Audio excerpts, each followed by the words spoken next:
Yeah, the big weather story this week, Brian, is temperatures well above average for this time of year. Typically in September at this point, our normal high is about 83 degrees. That's nice and comfortable. But today will be above that by about 5 degrees, topping out at 87. Tomorrow looks to be the warmest day, with many of us close to 90 degrees. By the time we get to Thursday, 87, and then we see some cooler weather for the end of the week, a more fall-like feel, 83 on Friday. And as we get into the weekend, we're looking at the low 80s, so really comfortable weather headed our way. Outside right now, a beautiful start to your Tuesday. Blue skies out there, that sun coming up, clear conditions and dry here in the Front Range.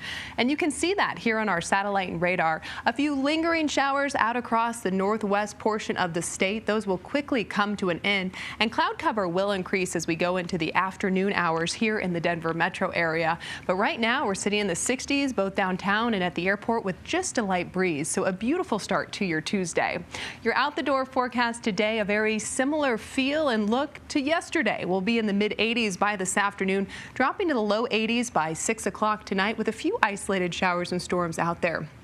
Clouds will increase going into the lunchtime along the I-25 corridor and out across the eastern plains, and it's after 2, 3 o'clock through the evening that we could see a few showers pop up, not only in the high country but here in the Front Range as well. Now, as these showers and storms track to the east, better chance to tap into some instability, and we could see a handful of those turn severe, especially across the far eastern plains going into the evening hours before we see gradual clearing and drying overnight.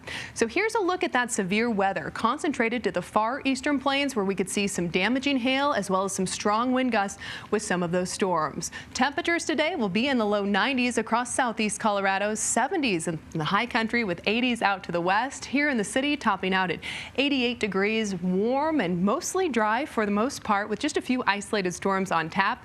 Taking you south into Douglas County through Littleton and Highlands Ranch, temperatures in the mid 80s. Overnight, we'll see cooler conditions in the mid 50s, cloudy to start and then gradual clearing overnight with just a light breeze. And then tomorrow looks to be the warmest day, with temperatures approaching 90 degrees in places like Greeley by tomorrow afternoon. Looking ahead on the super 7-day forecast, that warm weather continues on Thursday, and then that more fall-like feel comes our way for the end of the week and into the weekend. Early next week looking drier and cooler. So if you're a fan of that more fall-like feel, Brian and Ashley, it's headed our way by the end of the week and into the weekend. Okay, Callie, thank you.